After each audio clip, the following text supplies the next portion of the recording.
this to me goes back to what I did not expect to be the theme of this conversation, but how hilariously predictable humans are.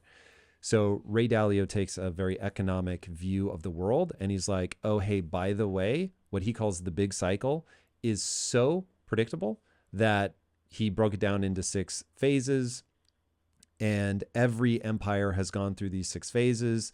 They last for roughly like 100 to 150 years. America's basically at the end of the 100-year cycle. And phase 6 is total collapse, war, basically. And the old world order falls apart. There's usually a violent war, and then a new world order is established.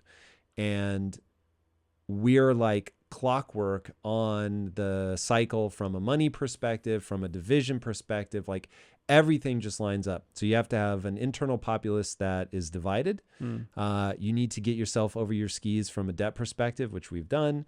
You have to start printing money like crazy. And there has to be a new superpower on the rise. Like it's the stage is set. And the stage was set in World War II, which is how we became the dominant power. To your point about waking a sleeping dragon. Sleeping dragon woke up, but now we're in trouble. So that's my overly simplistic view of why this worked. It was sort of a fluke, not a fluke, but it was we hit the cycle at just the right moment when the British Empire collapsed at the end of World War II. Because of our geography, we weren't destroyed by bombs. So we come out of the war pretty much unscathed. So we ramp up all of our production capabilities. We absolutely crush it. We help win. We create the nuclear bomb. Just a lot of things come together. And so then we're established as the world reserve currency. Because it's not like we weren't divided before then, but we got to really enjoy a hot minute of prosperity. Does that seem like the right breakdown of why we could overcome our differences previously and now we can't? Like, how do you... Yeah, I don't think it's wrong. I don't think it's wrong at all. I think that it's interesting to me because it sounds like Ray Dalio, one of the reasons you respect him so much is because his analysis is based in economics. And he's put his money where his mouth is. Economics and economists have long been viewed as the true predictors of future prosperity. At CIA, we lean heavily into economic studies. Economic experts, economic analysis, the law of economics, because the law of economics is that of the law of scarcity. One of the first and most underrated economists out there was actually a Soviet economist, a guy named Kondratiev. Kondratiev created what's known as the Kondratiev wave, the Kondratiev cycle. That cycle essentially puts us, it explains the pattern of interstate conflict or intrastate conflict, where countries compete, actually go to war with each other. And it puts it on about a 25-year cycle. 25 years to a peak in conflict, 25 years to a drop in conflict. And then as the wave continues, like most waves, the actual peak of the waves expands. So it goes from being 25 years to 25 years to then 32 years to 32 years. And you start to see this longer, slower wave, right? But it's still a wave, form. The next peak of conflict, according to Kondratiev's wave, against the United States' point of view, happens in about 2024, 2025. Oh, great. So we now have multiple economists basically saying that there's a peak coming, a peak of conflict coming. And that conflict for the Kondratiev wave is a peak of popular conflict and unpopular conflict. So we're coming off of an unpopular conflict, right? Afghanistan and Iraq largely turned into an unpopular conflict at the end, right? And the wave between when that started and when the next wave is coming is right in that 25-year mark, right? So according to Kondratiev, we are not only coming up on a period of conflict, but it will be popular inside the United States. So people will rally behind that conflict. That doesn't mean we're going to win. That doesn't necessarily mean it's going to be in our best interest, but it does mean, to your point earlier, that we might see that moment where everybody kind of comes together again. I think part of the reason that we were able to be successful was because of the same rules of economics that you laid out from World War II. Our country, hugely unpopular. Western expansion was hugely unpopular at the time. The Civil War, nobody wants to see the Civil War again. most people would say the Civil War was a traumatic and horrible, loss of life. At the time, there was no other option. Abraham Lincoln had no option except to pursue civil war because he knew that the presidents before him had been working to create a single solitary nation that had national security from coast to coast. We can say it was a fight for states' rights. We can say it was a fight for slavery. We can say it was a fight for lots of things. And those are also true, but they may not be the number one reason why the Civil War was so important. The Civil War was so important because we needed to remain one unified country from coast to coast to have American primacy in the long run. American primacy is a concept that was created by Alexander Hamilton. Really? American primacy is not new. There's an entire society out there called the Alexander Hamilton Society that's focused on preserving the ideals of Alexander Hamilton and the founding fathers, who all believed that a strong United States meant a strong world because they saw and lived through the oppression of living under a monarchy, right? If you look at the top 5 wealthiest countries in the world right now, the top 5 wealthiest countries in the world, 2 of them are democracies. The other 3 are monarchies, right? So the idea that democracy is the solution to all wealth and success hasn't really been proven yet. We're still outnumbered by monarchies, right? So what does the future hold? The future will be conflict is coming. Multiple economists have pointed to it. You can see the writing on the wall, what my wife and I call the writing on the wall. Conflict is coming. What will that conflict look like is the bigger question.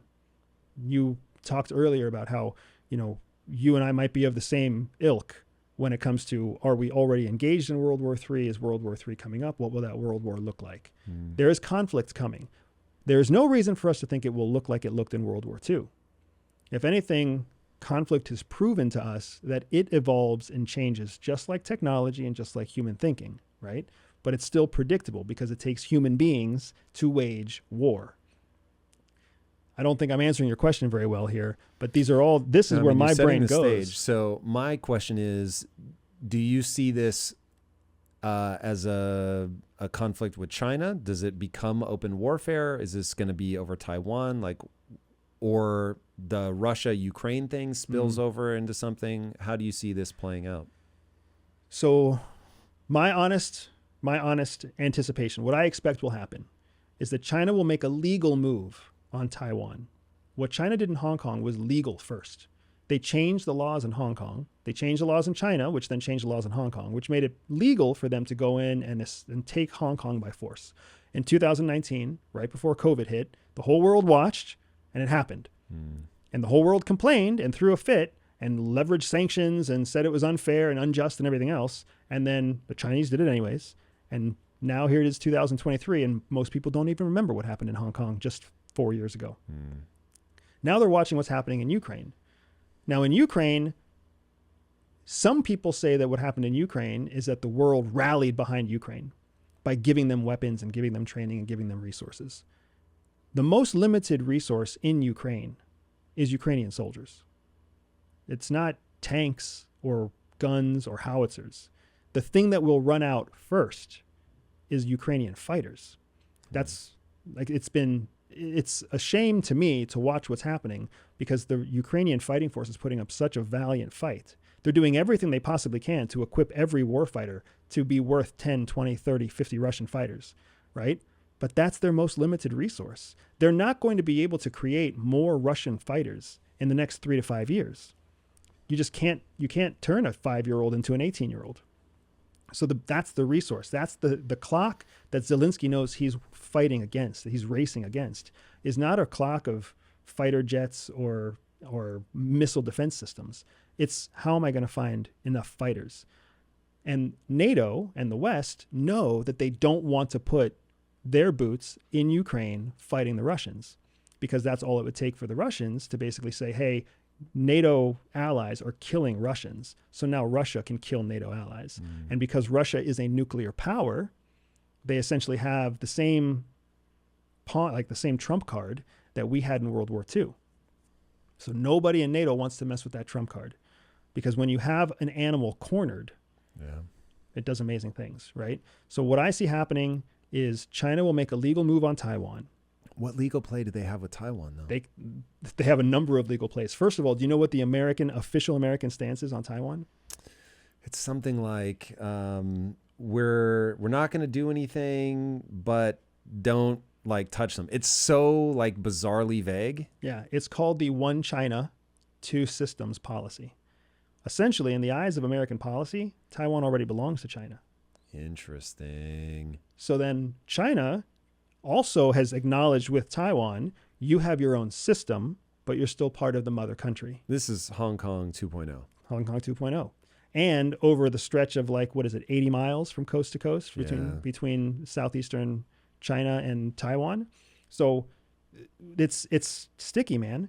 If China makes a legislative move that basically forces the Taiwanese system to then say, you are now communist, right? They could have the legal foundation to do that. And then a legal attack is very similar to what they did in Hong Kong. That goes to court systems. That doesn't go to bullets, right? And then when the legal system starts to go in their best interest or in their favor, now China has legal grounds to basically have Chinese police officers enforce Chinese law inside Taiwan. This whole process, what the hell is the United States going to do? There's no missiles, there's no guns. You can drive through the straits all you want. It's a legal issue. It's not a military issue. So I anticipate China making a legal move on Taiwan that will be supported by key members in the UN. Why? Because how many of the BRICS are in the leading countries in the UN?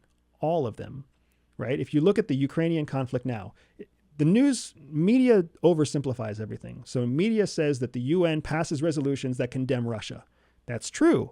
And the UN passes resolutions with a large majority. 140 countries, condemn Russia. That is also true. What they're not telling you is that the countries who are not condemning Russia are the largest, wealthiest countries in the UN. China is not condemning Russia. South Africa is not condemning Russia. India is not condemning Russia, right? Even inside NATO, you have Belgium and Hungary who are not condemning Russia. Really? So even NATO is not unified on this. Whoa. Right?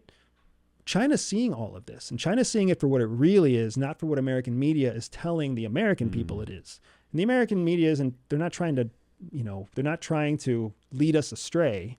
They're just trying to run a business. They're trying to get people to read their newspaper, click their links, see their ads so that they can pay their employees the next pay cycle. It's all the media is trying to do. They're not trying to lead us down the wrong path. So once there's an administrative takeover in Taiwan, China has all the rules that all the cover it needs to basically start shipping National Guard troops, police officers, even military units over to Taiwan. And now Taiwan belongs to China in a bloodless war, very similar to the bloodless coups that we've seen multiple times in places like Thailand or all over Southeast Asia, right? That's how I see it happening. And I see it largely happening in the lead up to the 2024 election because China is going to benefit from a very confused American base. Will be peak division. During peak division and electoral cycle. Wow. That's so distressing because that feels very plausible. Okay, so we have a lot of business interests there. So what will our reaction be? Because my first thought was our reaction will be, oh, maybe that's the best way for this to happen. We can be like, we don't have to go and commit our American lives to it. They did it just like just like Hong Kong, where we'll, rant and rave and say this is a problem and how dare you and sanctions. Yep. But ultimately be glad that we're not sending people to die. But do we have enough business interests there that, especially in sensitive areas like chip manufacturing, where we can't let it go? Our business interests with China are significantly bigger than our business interests with Taiwan. Wow. Taiwan has the market cornered on semiconductors, but that's not just for the United States. They have the market. They have like 98% of the market share in semiconductor manufacturing. Who designs the semiconductors? We do. We have all the IP. They just have the plants. That's why one of the big initiatives in Biden's CHIP Act is to actually bring TSMC, I forget the name of the country, or I forget the name of the company, the main manufacturer in Taiwan, to actually bring them to the United States. So they're trying to build manufacturing plants for the Taiwanese company here in the flyover states in the United States, so that we can just bring that tool.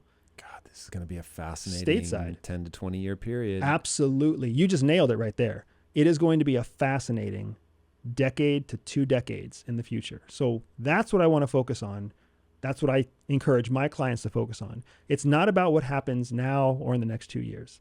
It's about what are you going to do so that your family, your business, your financial legacy, your individual legacy is safeguarded for what the world could look like 10 to 20 years from now.